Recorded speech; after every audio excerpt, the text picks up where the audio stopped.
last one of this series. You've had to wait till the very end. Okay. Thank you for joining us.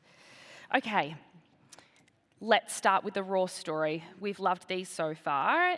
Tell us the raw version of how Homey started. Okay, Homey started in 2015. Group of us mates, 26, 25, no idea what we were doing. It's been 11 years, so we're a bit more older and wiser, still kind of slightly.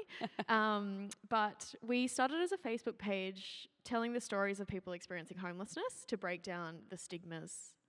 What we were learning about homelessness, the main causes, was just not the reality for the people that we were meeting. So we had this plan to have a pop-up event where community members donated clothing and people affected by hardship would come and shop for free. Mm-hmm. And we were going to do that at the end of the month. And we took our logo from our Facebook page. We got 80,000 followers on our Facebook page really quickly. And so we took our logo from our Facebook page, put it on a t-shirt. We had a black t-shirt, a white t-shirt and a grey t-shirt. And we got offered a pop-up space in Melbourne. And we were meant to be just open as a retail store for a month. We ran a VIP day at the end of that month where we closed the store to the public and invited people affected by homelessness to come in and shop for free. And we had hairdressers and beauty services and food and coffee. And it was all about social inclusion and building confidence. And we just kept making more t-shirts. People kept coming in and buying our stuff. We kept running VIP days, and we've had one a month for the last 11 years. Wow, what a story. It didn't even start with the idea of... No, the clothing and the retail part of it came after the impact of the mission. So we were a charity first and a social enterprise and streetwear label second. Incredible. I remember 2015 when we all put a logo on a shirt. Right. And look at you now. Okay, so tell us about your customer now, because obviously, not having that business plan to sit down and go, who's my ideal customer? What's the gap in the market? There wasn't a gap in the market that you realized you were going after at all. So now you have a customer and a customer persona. Who are they? Why are they buying from you? At the start, our customer was an ethical shopper, right? So someone who was buying to support the mission and buying to support Homey. The product wasn't that good at the start, just to be real. So we've got this archive of all of our old stuff that we pull out every now and again, and our brand team just goes, oh my God, don't shop to me. And now our customer is someone who is an ethical shopper, but also someone who loves quality, and also people who just love cool streetwear. So we're kind of covering, with the increasing the quality of our product, we've really broadened our audience to capture people who are totally ethically driven and are like, I am just supporting you because of your programs and your mission. And then people who buy our streetwear because it's sick, who kind of don't care about what we do. Yes, I love that. Okay, so let's get those famous QR codes up there, because it is sick. The product is really cool. And we've got a link to the site. Now, this one doesn't have a discount code for obvious reasons, because the profit does generate support for all these incredible humans. So we are a charity, registered charity, and 100% of our profits go to our mission to support young people affected by homelessness or hardship. And so we do have sales every now and again, but that's not kind of what we're about. We're trying to get some support. But we run a few main programs, the VIP days, which I spoke to you about, but we have moved our focus to our employment programs. So the first program that we run is called the Homey Pathway Alliance, and that's an 8-month paid traineeship for young people affected by homelessness. They work part-time in the shop floor at the Homey stores or with one of our retail partners. We're currently working with Nike, Sportsgirl, Bunnings and AMX. And the young people study a Certificate 3 in business with us in our office. Incredible. And we've got a team of youth workers who support them with their education.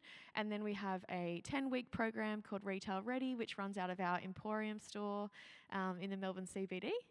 And that's the photo.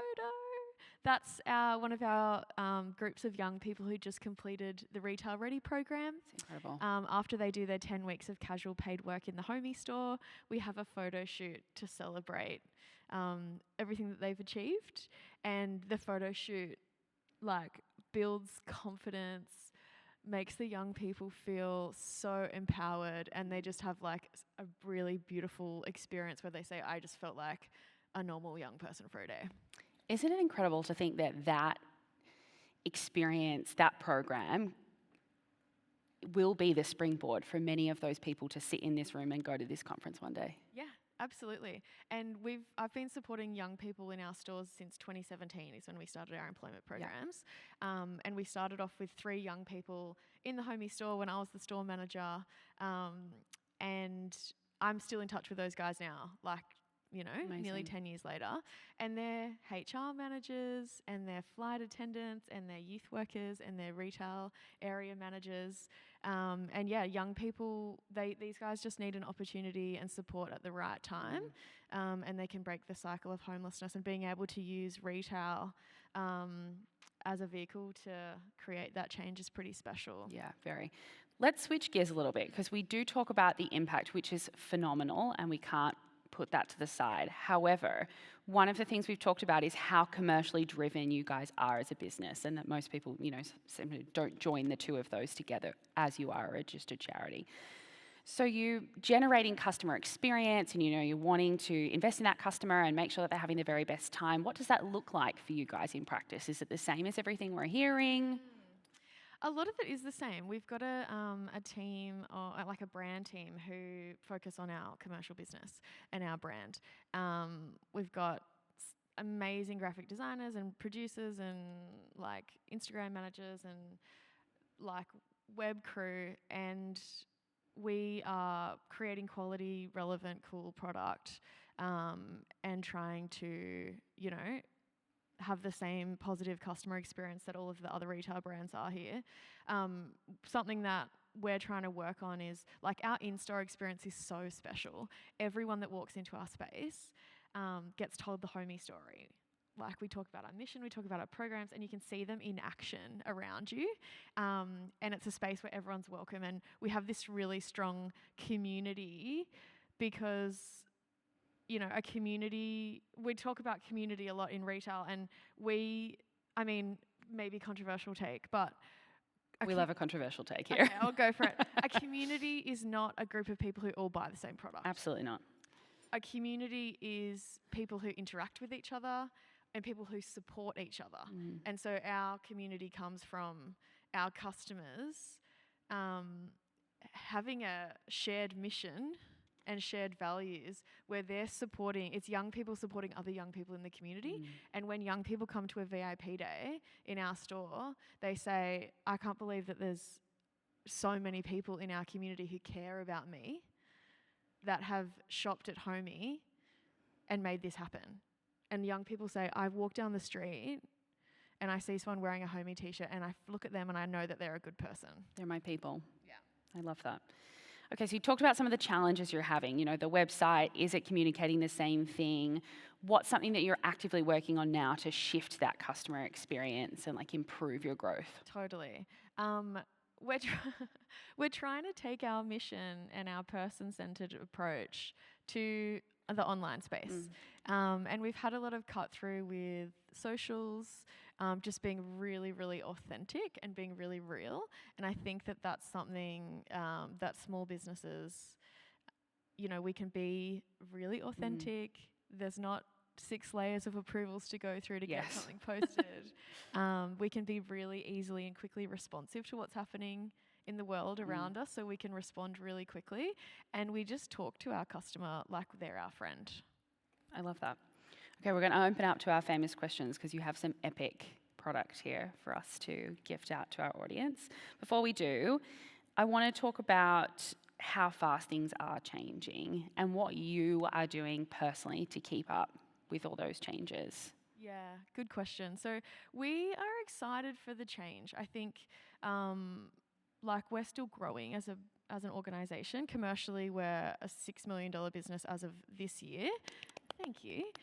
2 years ago, we were a $4 million business, but we obviously have we have the same challenges that everyone here does who's a retailer, in the sense that you're trying to make a profitable brand and business and have all the stuff that goes into the back end of retail. But then we also have the complexities of the youth workspace and have a team of community service practitioners who are supporting young people who are in crisis and have high support needs. So we're excited for the changes because we want to grow and we want to be bigger. And, you know, we're sitting next to Seed and Sprout yesterday, who are the same age as us, but they're sitting at 40 mil and we're at 6 mil. And I just think, like, bring on the changes. Like, we need to harness the changes in our environment and in this sector, so that we can grow and get Homey in front of more people. Because when someone's in front of us, we've got them, but we just need to. We've got to crack through somehow. We're still waiting for our breakthrough moment, and our AFL collab has been a bit of a breakthrough moment for us. Like, we did a collaboration with the AFL and did a cool version of a footy gear merch, and that was $1 million in sales from that campaign, which obviously huge for us. And then we think, we've got all these big breakthrough moments. We're on the project and we sold 10,000 hoodies in one night, and then we go back to BAU and we're like, how do we keep this going? Yeah. Amazing. Okay, let's open up for some questions. Do we have any questions in the audience that we can see? Yeah. Can I ask how long you think you can be sustainable in a retail space with rising costs, Yes. also being a charity versus what your return is in an e-commerce space? So the question was around how long the team can be sustainable, looking at that from a charity perspective, and then being in retail at the same time. So summary. Totally. Such a good question. And this is something that I talk about this brand that's sitting next to us that's done triple our revenue. But we've done a sustainable, controlled kind of growth over the last 10 years. And the goal of a social enterprise is to be self-funded. And we're at 80% self-funded and 20% philanthropic funding. And for anyone who knows social enterprise in the room, that's really good. So we're really proud of that. And we get our philanthropic funding to start a new project.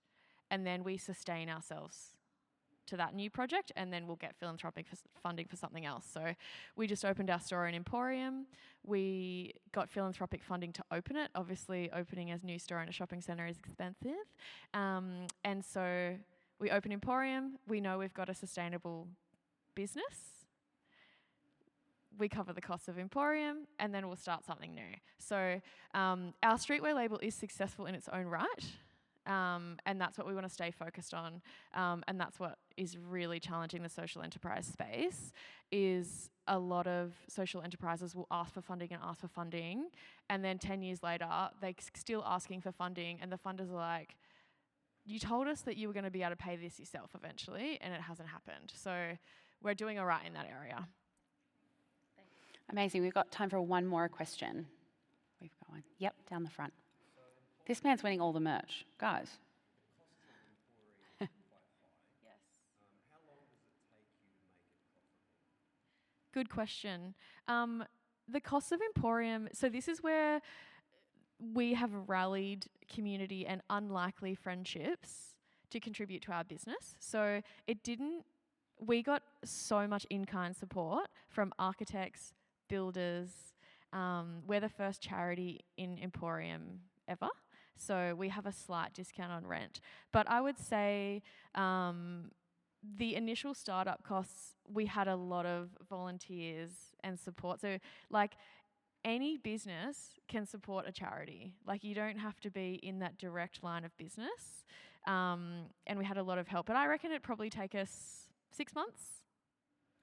Amazing.